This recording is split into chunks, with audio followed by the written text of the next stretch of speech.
अस्सलाम वालेकुम बच्चों, कैसे हैं आप? ठीक ठाक हैं? T1 आपका जो हुआ था कॉम्प्रीहेंशन का, उसकी डिस्कशन जो है वो आज हमने करनी है आज के लेक्चर में। टेस्ट आप ऑलरेडी दे चुके हैं, कॉम्प्रीहेंशन का टॉपिक भी हमारा कंप्लीट हो गया हुआ है। सो बिल्कुल उन्हीं पैटर्न्स को फॉलो हमने करना है जो हमने कॉम्प्रीहेंशन के अपनी सारी डिस्कशन में, काफ़ी लेंथी डिटेल डिस्कशन हमने की थी, उसमें जो भी कुछ हमने सीखा था उस सब को इम्प्लीमेंट करना है। और कोशिश मेरी ये होगी कि रीडिंग कॉम्प्रीहेंशन के टेस्ट आप बच्चों के मैक्सिमम हों, सो दैट कि आपकी ज़्यादा से ज़्यादा जो है वो उसकी प्रैक्टिस हो सके। अब उसमें जो पहली जो चीज़ हमने डिस्कस करनी थी वो ये थी कि हमने बॉटम अप अप्रोच या हंटर्स अप्रोच अडॉप्ट करनी है। हंटर्स अप्रोच क्या थी जी? हंटर्स अप्रोच क्या थी कि आपने पहले क्वेश्चंस पढ़ने हैं एंड देन आपने जो है वो आंसर करने हैं। तो उसमें हम स्टार्ट कर रहे हैं उसको। पहला अगर आप क्वेश्चन देखें, that is the primary purpose of the author is to. अब जो इम्पॉर्टेंट चीज़ें हैं, क्वेश्चंस हैं, वो मैं आप बच्चों के लिए जो है वो साथ साथ लिखता जा रहा हूँ, सो दैट कि आप लोगों को बाद में समझना थोड़ा सा आसान हो और आप भी जब इसको अपने अटेम्प्ट करेंगे पैसेज, तो आप भी ये चीज़ जो है ये अडॉप्ट कर सकते हैं, ये स्टाइल अडॉप्ट कर सकते हैं बेसिकली, कि जो चीज़ें इंपॉर्टेंट हैं, जो क्वेश्चंस हैं, वो कहीं आप उस पे पेपर पे साथ साथ उसको लिख लें, सो दैट कि जब आप उसको पढ़ रहे हों तो आपको बहुत अच्छे तरीके से आइडिया हो कि हमने क्या करना है। ठीक है, ये आप एक बार आपके हैबिट प्रैक्टिस बन जाएगी तो फिर आपके लिए बहुत सी चीज़ें जो है वो आसान हो जाएंगी। अब देखें, पहला पर्पज़ हमारा क्या है। नंबर 1 क्वेश्चन जो है ये हमने जो है वो देखना है। इसमें वो कहते हैं जी करेक्ट मिसकंसेप्शंस अबाउट द फिराना हम आगे इसमें पढ़ेंगे। अभी देखिए, जब आप पहले क्वेश्चंस पढ़ रहे होंगे ना मेरे बेटे, तो आपको बिल्कुल आइडिया नहीं होगा कि ये पता नहीं मैं क्या पढ़ूँ। ऑब्वियसली आपने पैसेज ही नहीं पढ़ा, ठीक है, तो इस पर कन्फ्यूज नहीं होना, ठीक है, बिकॉज से आपका फिराना का नहीं पता, आप पैसेज स्टार्ट कर रहे हैं, आपको नहीं पता फिराना का, तो नो इशू, कोई परेशानी वाली बात नहीं है, बिकॉज आपने पैसेज अभी पढ़ा ही नहीं है। ठीक है, तो पैसेज पढ़ेंगे तो ये चीज़ें साथ साथ आपको आइडिया होते जाएंगी। और क्वेश्चन पे आपने फोकस रखना है कि क्वेश्चन क्या है। क्वेश्चन ये है कि purpose, primary purpose, what is the primary purpose of that passage. Illustrate the importance of piranhas in rainforest ecology, describe 2 different species of piranha, instruct the reader on what to say if someone describe the piranha as deadly. ठीक है, ये 4 उसने options दिए हैं। Then in line 3 the author most likely uses the old fashioned expression वो betide. वो betide एक पुराना एक्सप्रेशन है, हम इसको भी लिख लेते हैं। अब ये रेफरेंस टू लाइन क्वेश्चन है। लाइन 3 पे हमने किस चीज़ को फोकस करना है? लाइन नंबर 3 है and our focus should be वो बिटाइड। ठीक हो गया जी। नेक्स्ट अगर हम देखें तो वह कहते हैं कि इन paragraph 1 the author uses hyperbole characterised bye the use of exaggeration for effect. अब बार बार जब कॉम्प्रीहेंशन का पैसेज हम डिस्कस कर रहे थे तो उस वक्त मैंने आपको बताया था कि अगर कोई स्पेसिफिक टर्मिनोलॉजी यूज़ होती है तो फ़ौरन बाद, आपको याद होगा मैंने आपको कहा था कि अगर कोई टिपिकल टर्मिनोलॉजी यूज़ होती है तो आपने उसके फ़ौरन बाद वाला सेंटेंस, वेरी नेक्स्ट सेंटेंस जो है उसको बहुत केयरफुली पढ़ना है। अब hyperbole, you do not know कि हाइपरबोल क्या है, तो हाइपरबोल को उसने साथ ही एक्सप्लेन कर दिया कि हाइपरबोल क्या है जी, कि use of exaggeration for effect. ठीक है, कि किसी चीज़ को इस तरह से बयान किया जाए, इस अंदाज में एक्सप्रेस किया जाए कि वो बहुत ज़्यादा, उसका जो इम्पैक्ट है वो बहुत ज़्यादा एग्जैजरेटेड आपको जो है वो फील हो, बढ़ा चढ़ा कर पेश करना। ठीक है, to load things basically. So वो कहते हैं कि उसको हाइपरबोल कहते हैं। In paragraph 1 the author uses hyperbole to describe piranha. ठीक है, the author most likely uses hyperbole to. ठीक है, अब उसने सवाल ये पूछा है कि उसने हाइपरबोल इस्तेमाल किया है, तो what is the use of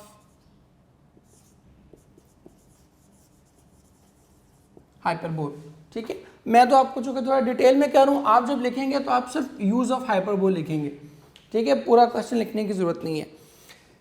अब उसकी वो देखें वो क्या ऑप्शंस देख लें, सॉरी ऑप्शंस हमने पिछले की मिस कर दी, वो ज़रा 1 मिनट देख लें। In line 3 the author most likely uses the old fashion expressions woe betide, क्यों यूज़ करता है जी? Highlight the danger posed by piranhas, pose कहते हैं क्रिएटेड डिवाइस के मानों में आते हैं। Suggest that the reputation of piranha is well deserved, well deserved कहते हैं बिल्कुल जायज़ बजा होना किसी चीज़ को। Emphasize the sarcastic tone, sarcastic satire, ठीक है, सार्कास्टिक टोन कहते हैं तंजिया, किसी का मजाक उड़ाने की, मॉकिंग टोन जो है उसको सार्कास्टिक कहते हैं, ठीक है। Indicate that the passage was written in the 19th century. Next आप देखें बेटे, कहते हैं कि वही हाइपरबोल, यूज़ ऑफ हाइपरबोल की वो बात करता है, वो क्यों इस्तेमाल करता है उसके ख्याल में। Frame an argument that is supported in a later paragraph, कि एक ऐसा आर्गुमेंट जिसको वो बाद वाले पैराग्राफ में सपोर्ट करेगा, ठीक है। Create ambiguity so the reader can not be sure which position the writer supports, वो इसलिए हाइपरबोल इस्तेमाल कर रहा है ताकि राइटर जो रीडर है वो कंफ्यूज हो जाए कि पता नहीं राइटर किस पॉइंट ऑफ व्यू को सपोर्ट करता है। Juxtapose the myth of the piranha with the truth about the fish, juxtapose कहते हैं इकट्ठा करना, कलेक्ट, कि वो इस तरह से उसको इकट्ठा कर दे कि उसकी जो मिथ है, मिथ कहते हैं फॉल्स आइडियाज़ को, और ट्रुथ कहते हैं रियल आइडियाज़ को, कि उसकी जो मिथ और रियल आइडियाज़ हैं ये एक साथ लोगों को प्रेजेंट किए जा सकें। Evoke vivid image of nature television shows in the reader mind, evoke कहते हैं क्रिएट, इनिशिएट, ताकि उसके दिमाग में जो है बड़ा क्लियर कट इमेज जो है नेचर टेलीविजन शोज़ का जो है वो पैदा हो सके। अब आपको भी पैराग्राफ में बार बार कह रहा हूँ, पैराग्राफ के मतलब यू वुड नो नथिंग, कुछ पता नहीं होगा आपको, कोई इशू नहीं है, आपने पैराग्राफ का पता करना ही बाद में है, ठीक है। As used in line 9 which is the best definition for unique, अब ये देख लें, लाइन नंबर हमारे पास 9 है जी, और इसमें वर्ड क्या है? द वर्ड इज यूनिक, ठीक है। अब ये रेफरेंस टू लाइन क्वेश्चंस हैं, ऊपर वाला जो था वो रेफरेंस टू पैराग्राफ था, हमने आपको याद है कॉम्प्रिहेंशन पैसेज में जो है 1-2 लेक्चर्स पहले जो है वो उसको किया था। सो उसमें वो कहता है इरिप्लेसेबल, इंपॉर्टेंट, इंडिविजुअल और अनयूजुअल। देन नेक्स्ट आप देखें as used in line 11 which is the best synonym for notorious. अब यहाँ भी उसने क्या किया है, लाइन 11 है और वर्ड क्या है जी?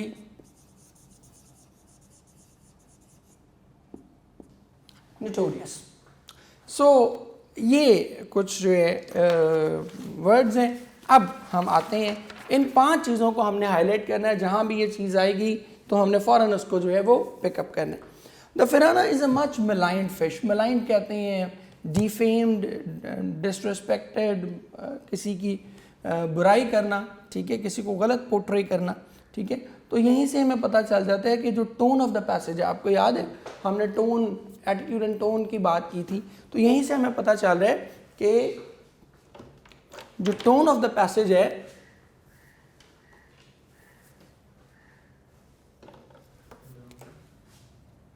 इधर मैं लिख भी दूं बल्कि कि वी आर डूइंग पैसेज 1। जो टोन ऑफ द पैसेज है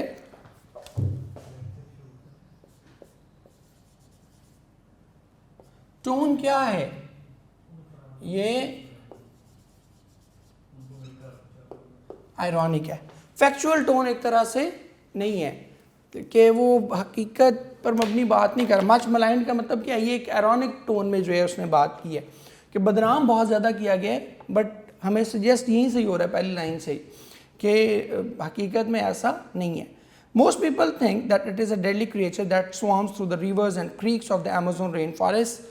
क्रीक्स कहते हैं जो वाटरवे होता है, छोटा सा वाटरवे, हिडन वाटरवे, दरार सी बनी होती है उसमें, that swarms through rivers and creeks of the Amazon forest looking for victims to tear apart, tear apart होता है बिल्कुल टुकड़े टुकड़े कर देना, ठीक है। अब ये है वो हाइपरबोल जिसके मतलब उसने पैराग्राफ 1 में कहा है ना, ठीक है, डेडली क्रिएचर, टीयर अपार्ट, ठीक है, तो ये उसकी हाइपरबोल है। एंड वो भी टाइड के मतलब उसने क्वेश्चन पूछा हुआ था लाइन नंबर 3 में, वो भी टाइड आप देख लें। And woe betide anyone unlucky enough. अब अनलकी एनफ वो कह रहे हैं, तो इसका मतलब है वो भी टाइड क्या है, कोई नेगेटिव चीज़ है, ठीक है, क्योंकि साथ वो अनलकी का वर्ड यूज़ कर रहे हैं ना। देखिए ये है गेस करना चीज़ों को। वैसे मैं आपको बता देता हूँ, वो भी टाइड का मतलब होता है गॉड फॉरबिड्स, अल्लाह ना करे, खुदा ना खास्ता, ठीक है। तो यहाँ पर जो है बिल्कुल उसी कॉन्टेक्स्ट में जो है ये इस्तेमाल हुआ है। And woe betide anyone unlucky enough to be in the same water as the shoal of piranhas, it takes only a few minutes for the vicious piranhas. Vicious कहते हैं फेरोशियस, जंगली, ठीक है, फेरल के मानों में, wild के मानों में आते हैं। Takes only a few minutes for the vicious piranhas to reduce someone to a mere skeleton. तो कहते हैं कि अगर कोई गलती से वो भी टाइड, अब यहाँ पर देख लें कि अगर वो गलत, क्योंकि वो भी टाइड का उसने पूछा हुआ है कि मतलब क्या है, ठीक है, लेकिन अभी आपने ऑप्शन टिक नहीं करनी, ये बात जहन में रख लें, ठीक है, बिल्कुल स्टार्ट से जहन में रख लें। अभी आपने ऑप्शन टिक नहीं करनी, बिकॉज हो सकता है अभी फ़िलहाल तो लग रहा है कि वो भी टाइड का क्या मतलब है कि वो कोई फियर उसका क्रिएट करना चाह रहे हैं, ठीक है, कि अल्लाह ना करे कोई ऐसा अगर कोई बंदा वहाँ पहुँच जाए, ठीक है, तो वो तो उसको मिनटों में जो है ना उसको चीर फाड़ के रख देगी और सिर्फ उसका ढांचा जो है वो बाकी रह जाएगा, गोश्त सारे का सारा नोच लेगी। लेकिन मैं फिर कह रहा हूँ, अभी जब तक पूरा पैसेज ना पढ़ लें, do not jump to the conclusion. Then वो कहते हैं जी द ट्रुथ इज, अब देखें ये जो पहला ही वर्ड है ना, यहां पर टोन आके क्या हो गई है, यहां पर सेकेंड पैरा, यहां पर टोन क्या है, दैट इज फैक्चुअल, ठीक है, ये रियल है। द ट्रुथ इज, यहां पर अब पता चला कि अब सही बात बताने लगे। अब सही बात बताने से मतलब क्या है, इसका एक और मतलब भी है। ये जो लाइन है ना,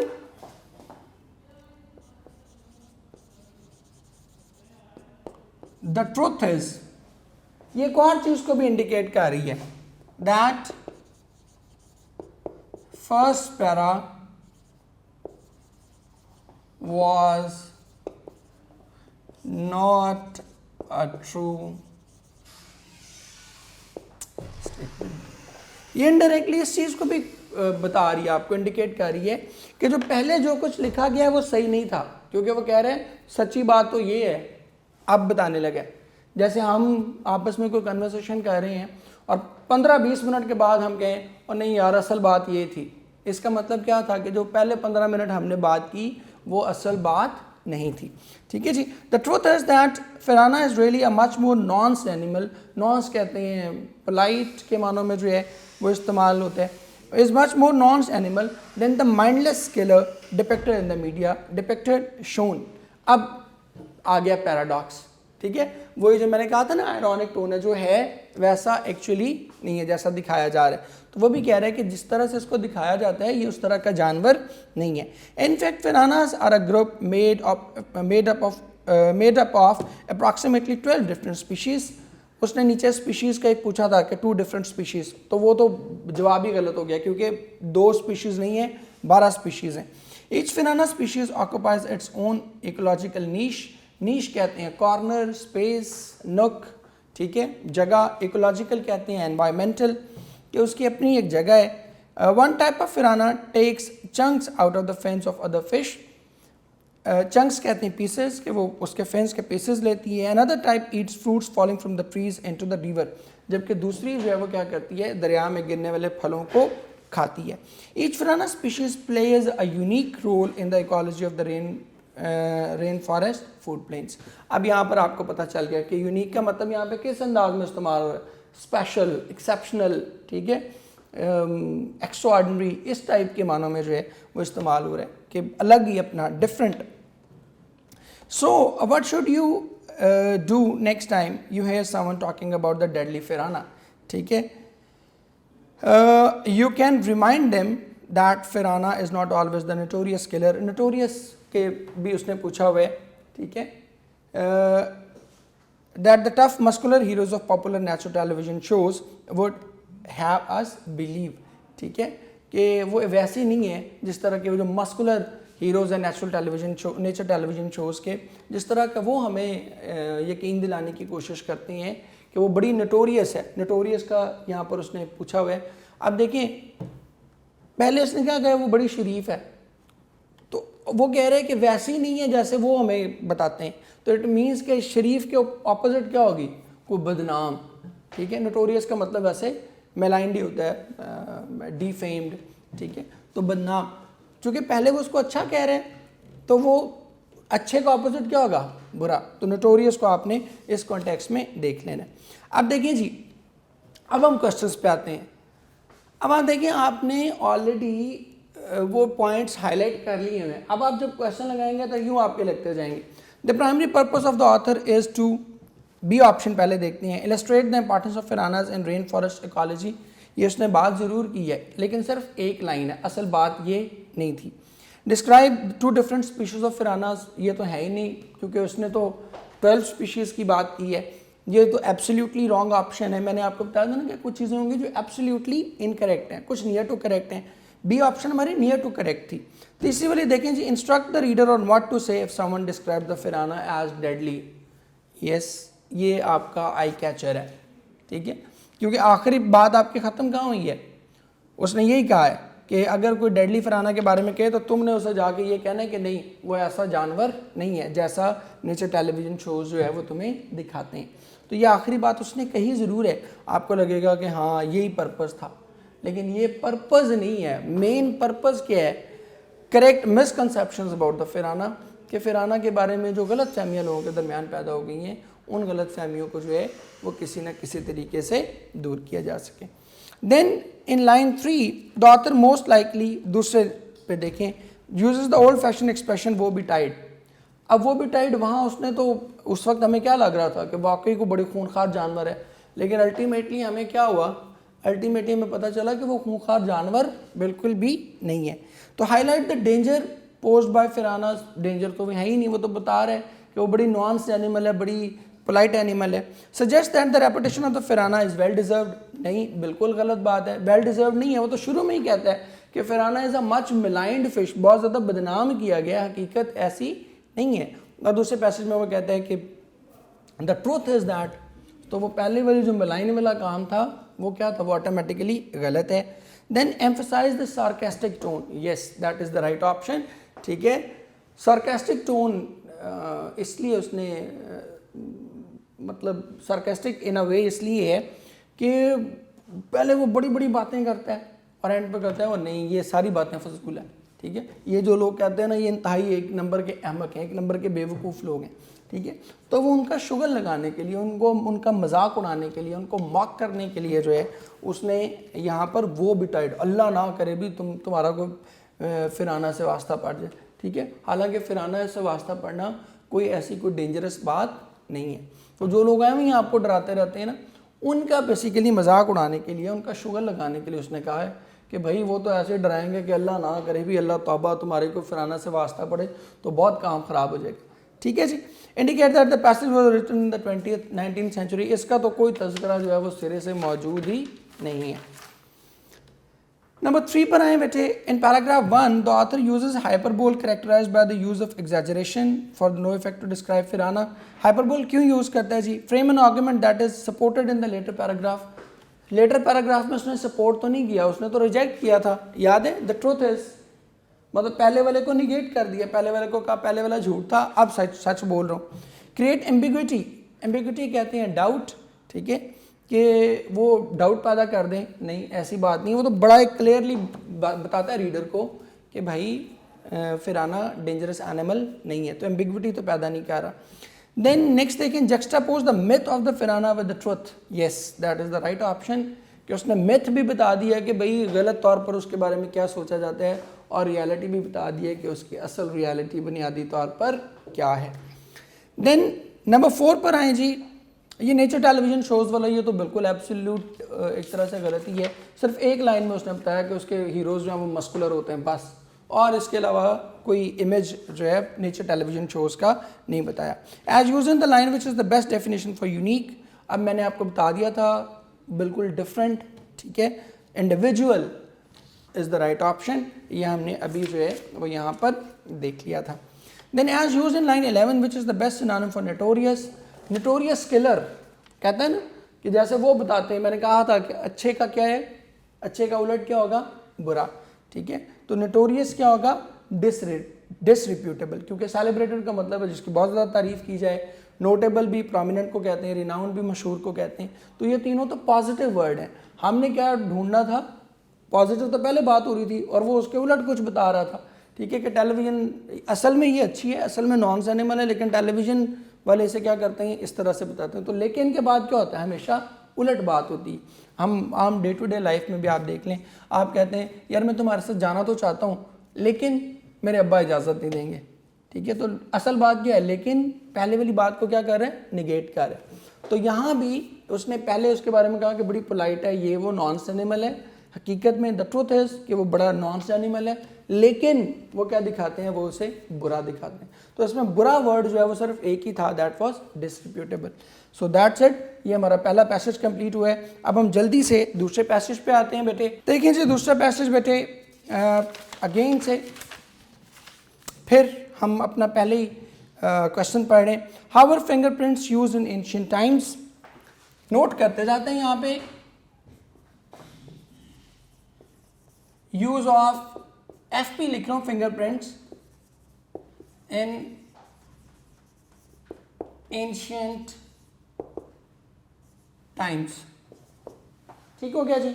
then who wrote about fingerprints in 1686, 1686 के बारे में जहां को बात आएगी तो आपने फौरन से उसको हाईलाइट कर लेने। हेनरी फॉल्ड्स है, चार्ल्स डार्विन है, नेहेमी ग्रू है, मार्सेलो मेल्फिगी है, विलियम जेम्स हर्शल है। Then why did Sir William James Herschel ask people to put their handprints on contracts? Herschel और फिंगरप्रिंट्स, इसको यूँ बस आप इतना लिख लें, ठीक है, कि उसने फिंगरप्रिंट्स जो है वो लोगों से क्यों कहा था कि वो अपने कॉन्ट्रैक्ट्स पर जो है वो फिंगरप्रिंट्स लगाएं। How long does it take to find IAFIS to find someone fingerprints? इसमें ड्यूरेशन देख लें और IAFIS, ठीक है जी। 30 सेकेंड, सॉरी ऊपर हम उसके ऑप्शंस पढ़ लें। He wanted to be able to better identify criminals. The people were not able to write. He wanted people to keep their promises. He wanted to follow the local customs. This was required by the intelligence agency that he was a member of, ठीक है। ये 5 उसने बताई है, इसमें से कोई एक होगी। How long does it take the IAFIS to find someone fingerprints, कितना टाइम लगता है फिंगरप्रिंट्स देखने में, 30 seconds, 30 minutes, 30 hours, 30 days and none of the above।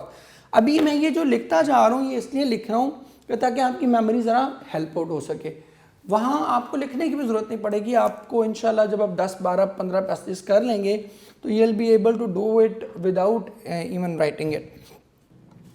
Number 4 पे चलें जी। नंबर 10 जो हमारा बेसिकली क्वेश्चन है यहाँ का, why would a non criminal have their fingerprints taken, ठीक है।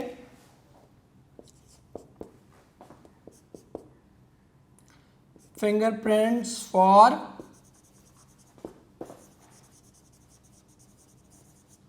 Non criminals. अब इस वाले पैसेज में ना खासतौर पर ये थोड़ा सा लेंथी पैसेज है, तो इसमें मैं आपको ये भी बताऊंगा कि हमने सवाल पहले क्यों पढ़ने, आपको बताऊंगा, दिखाऊंगा इसमें कि किस तरह नीडलेस चीज़ें जो है वो हमारे उसमें ऐड हुई होती हैं, और अगर हमने पहले क्वेश्चन नहीं पढ़े हुए तो हम उनको भी इतने तवज्जो से और गौर से पढ़ते चले जाते हैं, ठीक है जी। एनाटॉमी लाइन 9, लाइन 9 कौन सा है जी, एनाटॉमी। नेक्स्ट देखें जी, the best synonym for unique, line 15।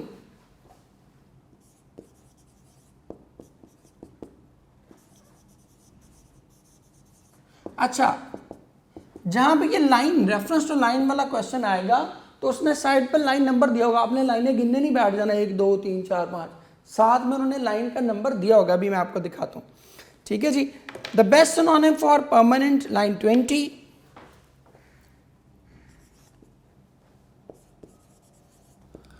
Line 20, इसका सिनोनिम क्या है जी, हमने देखना है permanent. Another way to say devised is line 25। अब ये देखें लाइन 25, इसमें वर्ड क्या है, डिवाइस्ड।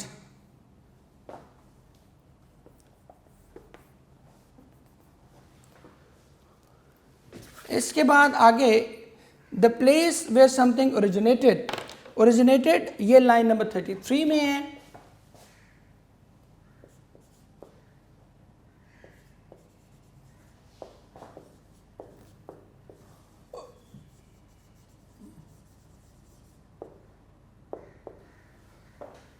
लाइन नंबर 33 में हमने देखना है started, ended, arrived, was remembered और वॉज फॉरगॉटन। ठीक है, if you work in a classified job, ठीक है, अब ये क्लासिफाइड जॉब जो है may not discuss your work only with fingerprints, work with automated system, must travel to many different places और probably have a criminal background. अब ये line 43 में है,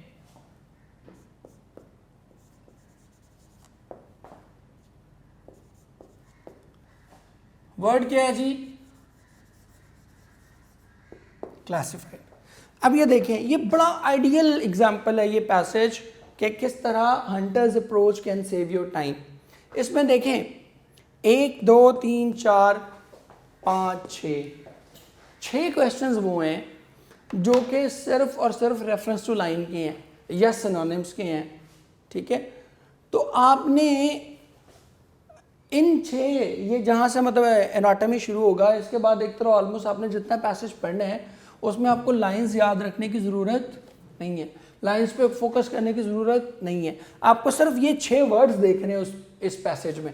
ठीक है, मतलब यहाँ से ऑनवर्ड, एनाटॉमी से ऑनवर्ड आपको 6 वर्ड्स जो है वो गौर से देखने पड़ेंगे। खैर हम इसको पढ़ते हैं जी। If you enjoy watching crime shows on TV, you know that fingerprints play a large role in identifying people, but you might be surprised to find out that using fingerprints for identification is not a new science. In fact, it is very old, dating back at least as far as in 1885. अब हमारे पास भी एक year उसने पूछा हुआ था, but that was 1686, so that doesn't matter. 1885 to 1913 BCE. In Babylon, when people agreed to a business contract, they pressed fingerprints into clay in which the contract was written. अब यहाँ पर हमारे पास था ऑप्शन, ठीक है, कि एंशियंट टाइम में fingerprints को क्यों यूज़ किया जाता था। उसका जवाब आ रहा है कि वो अपने जो बिजनेस कॉन्ट्रैक्ट्स थे उनको डन करने के लिए, उनको एग्जीक्यूट करने के लिए, एग्री करने के लिए जो है फिंगरप्रिंट्स यूज़ करते थे। इसके ऑप्शन वहाँ मौजूद है, मैं भी आपको दिखाऊंगा। ठीक है जी। Thumbprints have also been found on clay seals from ancient China. ठीक है जी। In 14th century, Persia, which is now Iran, a government doctor recognized that all fingerprints are different. In 1684, a British doctor, Nehemiah Grew, spoke about the ridged surfaces of fingers. In 1686, a professor of anatomy called Marcello Malfeghi wrote about the ridges and loops in fingerprints. 1686 में कौन लिख रहे हैं, हमारे पास नाम आ गया Marcelo मेल्फेगी। ठीक है जी। सो हमारे पास अब ये देखें, हमने तकरीबन लाइंस पढ़ ली, 10 के करीब हमने लाइंस पढ़ ली। ठीक है जी। और 10 लाइनों में हमारे पास जो इम्पॉर्टेंट, जो हमारे मतलब की चीज़ थी वो सिर्फ 2 लाइनों में है। ठीक है, एक ऊपर to agree to a business contract और एक ये 2 चीज़ें। एक तो लाइन नंबर 9 में एनाटॉमी उसने हमसे पूछा हुआ है। ठीक है, अब एनाटॉमी क्या चीज़ हो सकती है पॉसिबली, देखिए वो फिंगरप्रिंट्स के बारे में लिख रहा है, बॉडी के बारे में लिख रहा है, तो अंडरस्टूड है कि कोई बायोलॉजी से रिलेटेड जो है वो कोई साइंस होगी। ठीक है, रिजेस के बारे में लिख रहा है, फिंगरप्रिंट्स के बारे में लिख रहा है। ठीक है, तो लूप्स के बारे में लिख रहा है। ठीक है, तो वो जो है मोस्ट प्रोबेबली क्या होगा, कोई बॉडी से रिलेटेड, बायो से रिलेटेड जो है वो कोई साइंस होगी। तो हमारे 3 क्वेश्चंस जो है वो यहाँ पर हो गए हुए। एक हमारा ये डिस्कस हो गया, 1886 वाला डिस्कस हो गया, ठीक है, और लाइन नंबर 9 में एनाटॉमी वाला डिस्कस हो गया। अब ये 3 वर्ड्स हमें चाहिए थे, 10 लाइनों में हमें कितने वर्ड्स रिक्वायर्ड हैं? ओनली 3। सो बाकी का पैसेज अगर हमने पहले क्वेश्चंस ना पढ़े हो तो बाकी का पैसेज हमने फजूल फोकस करते हुए गुजारना था। और यही एडवांटेज है हंटर्स अप्रोच का कि हम जो है सिर्फ वही पढ़ते हैं जो हमें पढ़ना चाहिए, जो हमें नहीं पढ़ना चाहिए होता उस पर हम बिल्कुल भी बात नहीं करते। ठीक है जी। Malficki's work was considered so important that a layer of skin found on the fingerprints was named after him. This layer of skin is called the Malpighian layer. Although scientists have studied fingerprints, the value of fingerprinting in the identification of individuals did not become clear until later. इस पूरे paragraph में हमारे मतलब की कोई चीज़ नहीं है। सो हमें इसको, अगर कोई इसमें मुश्किल वर्ड है, कोई समझने वाली बात है, no need to do it, क्योंकि ये काम हमारे मतलब का नहीं है। बार बार कह रहा हूँ। सर विलियम जेम्स हर्शल, अब विलियम जेम्स हर्शल का उसने तज़किरा किया था, ठीक है, हमने लिखा भी हुआ है, तो उसको ज़रा ध्यान से पढ़ लेंगे। Sir William James Herschel is generally thought to be the first European to realise that fingerprints were unique to each person. Unique, अब देखें यूनिक के बाहर उसने लाइन नंबर 15 भी लिखी हुई है। यूनिक उसने हमसे यहाँ पूछा भी था, तो यहाँ पर यूनिक का क्या मतलब लग रहा है? डिफरेंट, ठीक है, एक्सेप्शनल, इंडिविजुअल, इस सेंस में हमें नज़र आ रहा है। In his work as a chief magistrate, Herschel asked people to put their fingerprints on contract. अब हर्शल ने फिंगरप्रिंट्स के कहते हैं ना कि वो लगाया करें, क्यों? Herschel believed that the personal contact with the agreements made people more likely to honor their commitments. अब रीज़न भी पता चल गई कि वो क्यों उसने लगवाए थे, इसलिए कि वो चाहता था कि लोग अपनी कमिटमेंट्स को ऑनर करें, और to keep their promises. As he looked at more and more handprints, he began to see that all the handprints were different. ठीक है, अब हमारे पास इसका जवाब भी एक तरह से आ गया और लाइन 15 का जवाब भी आ गया। He started to believe that fingerprints were quite unique, which means they are all different from each other. अब अगर आपको पहले वाली लाइन 15 में यूनिक का मतलब नहीं भी पता चला था, तो यहाँ यूनिक फिर रिपीट हो रहा है, और उसका मतलब भी उसने आगे कॉमर्स में बता दिया है कि he started to believe that fingerprints were unique, which means they were all very different from each other and permanent. Permanent भी उसने बताया हुआ है, permanent उसने हमसे पूछा हुआ है, ठीक है, which means that they do not ever change. अब permanent का मतलब उसने खुद ही हमें बता दिया है कि permanent का मतलब क्या है, unique का मतलब ये खुद ही उसने बता दिया। सवाल सिर्फ क्या है, इंपॉर्टेंट चीज़ ये है कि you should show the presence of mind. आपके पास जवाब सारे मौजूद हैं, आपने सिर्फ प्रेजेंस ऑफ माइंड शो करनी है। यूनिक का जवाब भी उसने बता दिया, परमानेंट का जवाब भी खुद उसने उसी लाइन में बता दिया, ठीक है जी। To prove that they never change, Herschel kept track of his own fingerprints over his entire lifetime. Dr. Henry Florz, a British surgeon at a Japanese hospital, began studying the furrows, also called ridges or fingertips, in the 1870s. He published an article in a scientific journal about the use of fingerprints as a tool in identification. He also devised, device का उसने पूछा हुआ है, अब ये देखिएगा बड़ी मज़ेदार चीज़ है यहाँ भी। He also devised or invented. अब और क्या होते हैं, ऑल्टरनेट ऑप्शन है, ऑल्टरनेट ऑप्शन है ना, ये या वो। जब ऑल्टरनेट ऑप्शन है तो इट मीन्स दोनों सेम है, एक जैसी चीज़ें हैं, उन्हीं में ऑल्टरनेट होता है ना। अब मैं कहता हूँ कि मैं ये कोट पहन लूँ या कोई और पहन लूँ, तो इट मीन्स कि ये दोनों सेम चीज़ें हैं, कोई पहनने से रिलेटेड चीज़ें हैं। मैं कोट का कंपैरिजन जो है, मैं ये नहीं कहूँगा कि यार मैं कोट पहन लूँ या रज़ाई पहन लूँ, ठीक है, मैं कोट का कंपैरिजन कोट से करूँगा या चलो शलवार कमीज से कर लूँगा, एक नेचर की चीज़ों से करूँगा। तो डिवाइस्ड और इन्वेंटेड जब उसने कहा तो आपको पता चल गया कि डिवाइस का मतलब भी क्या है, डिवाइस का मतलब भी इन्वेंटेड ही है। He also devised or invented a system of classifying fingerprints. He wrote Charles Darwin about his findings, but Darwin was getting too old to work on the findings, so he promised to pass the information to his cousin, Sir Francis Galton. Using Henry Florod's finding, Galton published a major book on classifying fingerprints based on arches, loops, and wells. His work with Sir Edward R. Henry on fingerprints classification was the basis of classification system which is still used by the law enforcement agencies in English speaking countries. अब ये देखें, हमने कुछ 10 लाइनें पढ़ ली. इन 10 लाइनों में हमारे काम की क्या चीज़ थी? सिर्फ एक डिवाइस, या परमानेंट भी नहीं थी, वो इससे पहले वाले पैसेज में थी. इस पूरे पैसेज में हमारे काम का क्या वर्ड था? सिर्फ एक वर्ड. और ये हमें पता कैसे चलेगा? ये उस वक्त पता चलेगा जब हमने पहले से क्वेश्चंस पढ़ रखे हैं. द फेडरल ब्यूरो, इसीलिए मैं कहता हूँ हंटर्स अप्रोच, बार बार हंटर्स अप्रोच अपनानी है. The federal bureau of investigation FBI now uses a variation of the Galton Henry system, although the use of fingerprints in identification originated in Britain. ठीक है, originated का भी उसने पूछा हुआ था. तो यहाँ पे क्या मतलब आ रहा है? शुरू की बात हो रही है ना, तो ओरिजिनेटेड का मतलब भी क्या होगा? Started. It has been developed in the United States. In 1924, 2 large fingerprint collections were combined to form the foundation of Identification Division of FBI. Within the Identification Division, the Integrated Automated Fingerprint Identification System IAFIS, ठीक है, ये हमारे पास इसका question जो था वो मौजूद था.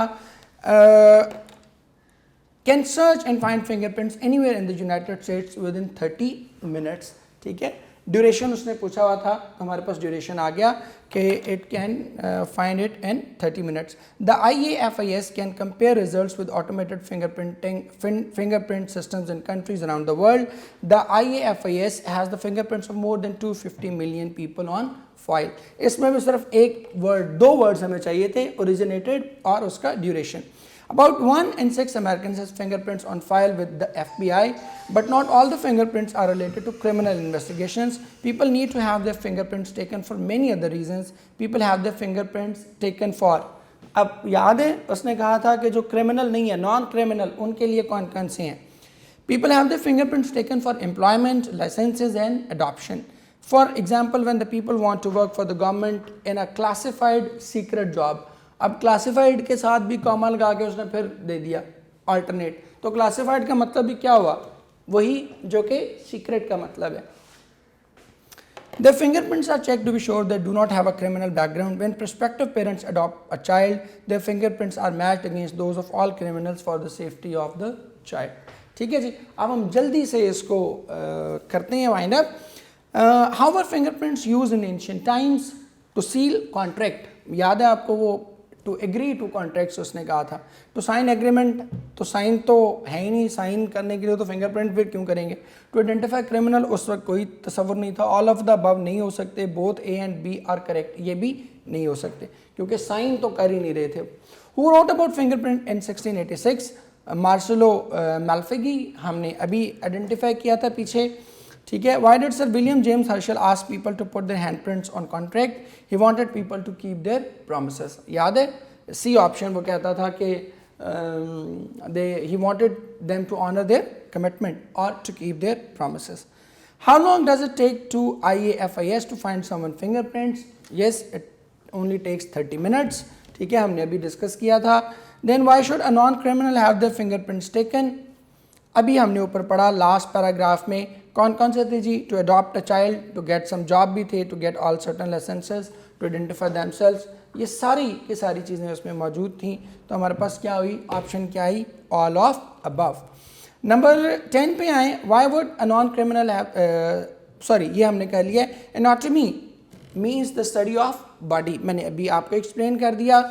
Then the best synonym for unique is singular, different, अभी उसने खुद भी एक्सप्लेन किया था कि वो मैच ही नहीं करते किसी से, तो वो सिंगुलर होंगे ऑब्वियसली. यूनिफॉर्म और सिमिलर तो एक जैसे होते हैं, ये नहीं हो सकते. ऑनरेबल रिस्पेक्टेबल को कहते हैं, फिंगरप्रिंट्स का रिस्पेक्टेबल से कोई ताल्लुक नहीं है. The best synonym for permanent, unchanging, उसने खुद भी एक्सप्लेन किया. परमानेंट के साथ इसने कहा कि which do not change. Another way to say devised is came up with, हमने उसमें किया डिवाइस के साथ ही वो यूज़ करता है इन्वेंटेड, तो इन्वेंटेड का मतलब भी यही है. The place where something originated, अभी बात हुई, ओरिजिनेटेड क्या है जी? स्टार्टेड, ओरिजिन से आप इसको याद कर सकते हैं. Then if you work in a classified job, line 43, may not discuss your work, क्योंकि क्लासिफाइड के साथ उसने क्या किया था? क्लासिफाइड के साथ ही उसने किया था सीक्रेट वर्क. ठीक है, तो सीक्रेट वर्क जो है ऑब्वियसली उसमें आप अपना काम जो है उसको डिस्क्लोज नहीं कर सकते। ठीक है मेरे बच्चे, that ends our discussion for today. कोई भी आपके क्वेश्चन हो, क्वेरीज हो, कुछ समझना हो, कुछ आपके पास नंबर्स में वो मैनेजमेंट के अवेलेबल हैं, आप you can always contact us, will be very much willing to help you out. Thank you very much बच्चों, बहुत शुक्रिया, जीते रहें।